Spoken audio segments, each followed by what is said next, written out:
شايف القطعه دي؟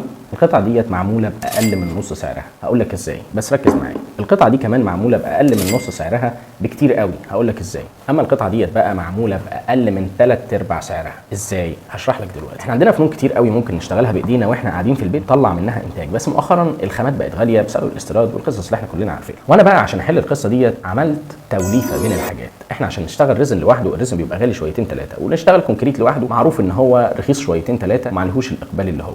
احنا عملنا ميكس بين الاثنين وطلعنا قطعه معموله بطريقه الاكليريك بورنج في تقسيمه الالوان ومعاها دمج ريزن. اقل من نص القالب واخد ريزن والباقي كله واخد كونكريت، والشكل مبهر. عملنا توليفه كده سريعه شكلها حلو قوي. افكار كتير قوي بقى ممكن تعمل زي الديكوباج اللي معمول على صينيه الكونكريت. الحاجات لما تخش مع بعض بتطلع افكار شكلها حلو قوي، واللي بينجح في الوقت ده الافكار اللي بره الصندوق. عشان اساعدك انت كمان تطلع افكار بره الصندوق احنا عندنا كورسات كتير قوي بندرسها جوه الفنون دي. لو عندك اي استفسار طبعا هتلاقينا موجودين وبنساعدك وبنقول لك على كل التفاصيل اللي انت محتاجها لو حاجه وقفت معاك. الكورسات دي بتشرح بالتفصيل الممل كل حاجه وبتقول لك كل الاسرار اللي الناس مش بتقول عليها. عشان نتاكد انك هتستفيد بنسبه 100%، اكتب لنا في الكومنتات او ابعت لنا رساله هتلاقينا بنبعت لك كل التفاصيل.